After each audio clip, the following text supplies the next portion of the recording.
Okay, so it's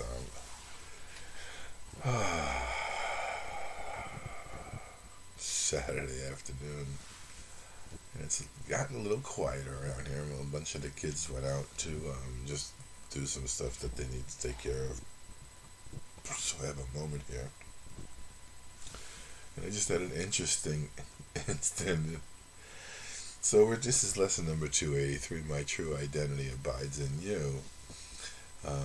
And I was reminded a second ago, this is the funny part, that we also need to consider when we do this lesson the Holy Spirit and the function given the Holy Spirit by our Father, by our Creator, in the contemplation that we read prior to doing this lesson, because I was sitting here, I had read the lesson, and I was sitting here, and it came to me, it dawned on me, part of the problem that we have, even conceptually, let alone experientially, because once the experience comes, you understand full well what it means. But the idea that we can share one thing wholly and nobody miss part of it because everybody gets the entirety of it and there's no sacrifice is alien to the world of space and time and alien to our mind. So imagine the idea of a shared identity wherein which the nature is wholeness. Okay, nothing here in space and time can be shared wholly. Only thing that can be shared is ideas. We can begin to learn how to share ideas, but nothing physical can be shared.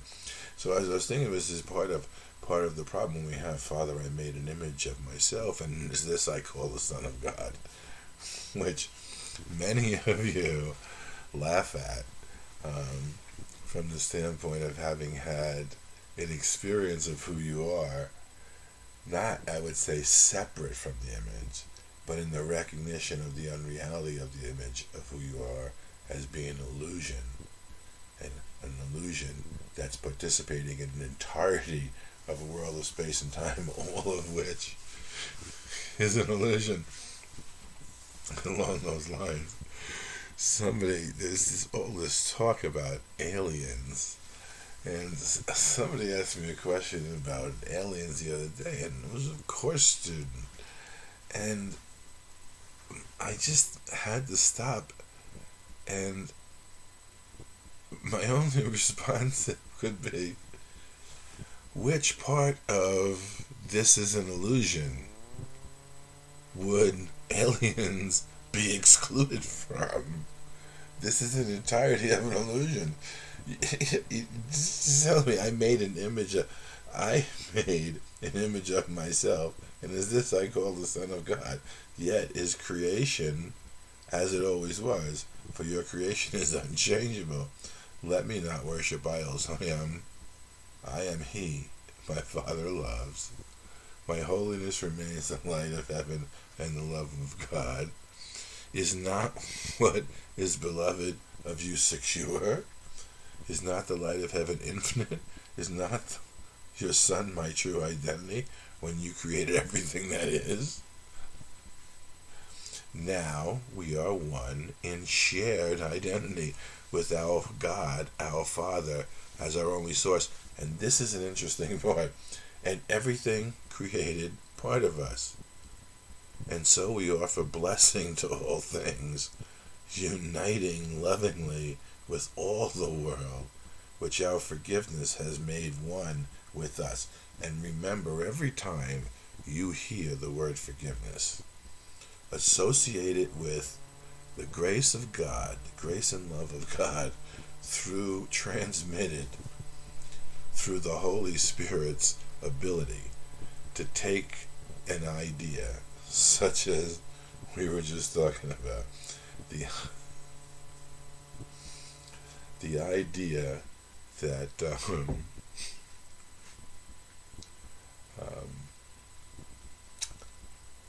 I make the world, okay? Now, when we have forgiven ourselves for the guilt and fear that is associated with our being in the world and much more even making the world of space and time, when we've forgiven ourselves and recognizing that it's not affected any of our identity, it hasn't affected any of our brothers in any way, it hasn't affected or changed reality, and certainly it hasn't alienated us from our Father. Okay, when we can begin to recognize that, the fear and guilt that we've projected over everything begins to give way to understanding of who we are and the inclusion of everything as part of what we are, no matter what it is we are. Okay, because that's what this is saying. Everything created, part of us. And now we are one in a shared identity with God, our Father, as our source, and everything created as part of us. So as I was saying, then, now the idea of a shared identity, okay, we can't picture that because we always picture, as if it's in them. Okay, you've had a shared relationship in which you were married or in which you had a partner, and all of a sudden it's split up, and now from everything you have to abstract yourself and what it is you want and should get, and he has to abstract, or she has to abstract herself from everything that she wants and thinks she should get, and you had, based on all that, you cannot get all of it.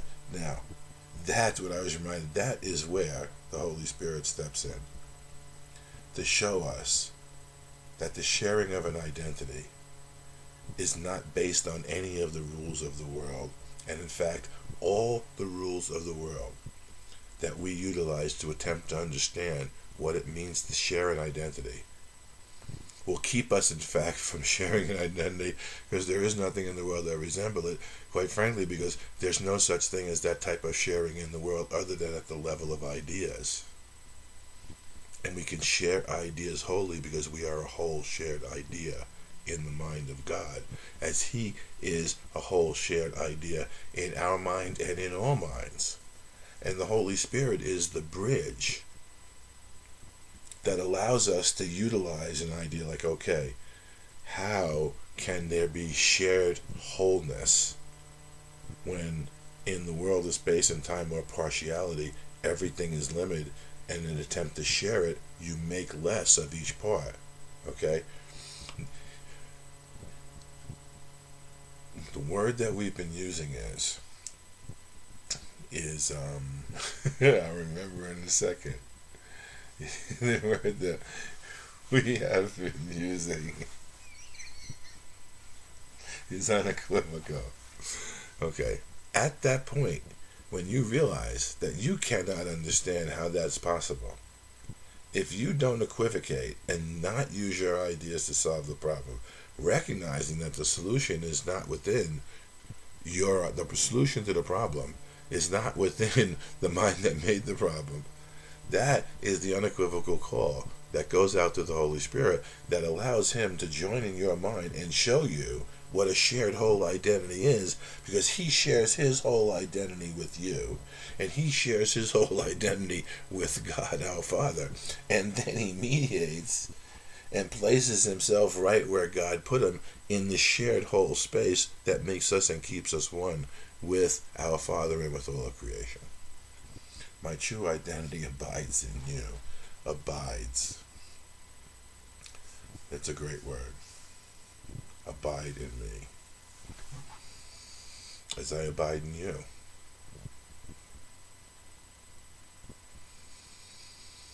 This is lesson 283.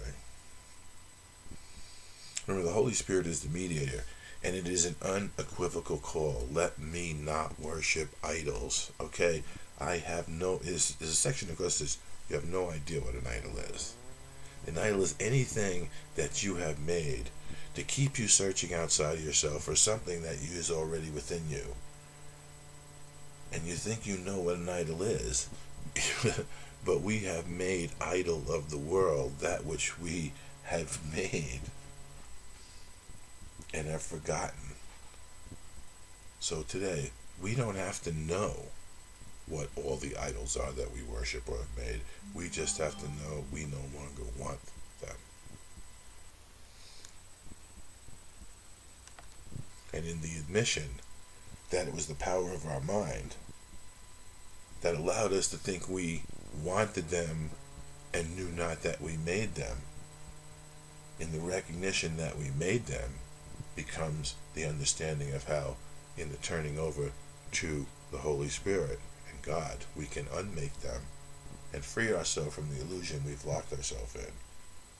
That has caused us to think that we're separate from everything in a world of space and time, when the truth of the matter is we're perfectly at home and safe in the shared identity with God our Father and with everything. And nothing is separate from us. And you'll begin to get glimpses of it. And then you'll recognize, oh my, it's all one. We are one. We are all one. And it goes beyond the idea of codependency to interdependency. And equality in an interdependency of a collaborative venture, wherein which the single purpose is the recognition of who we are as God created us, and salvation from that which can never be and never has been who we are, as we give up the world of space and time and begin to remember our true identity abides in you, our Father, as you abide in us, and we abide in each other.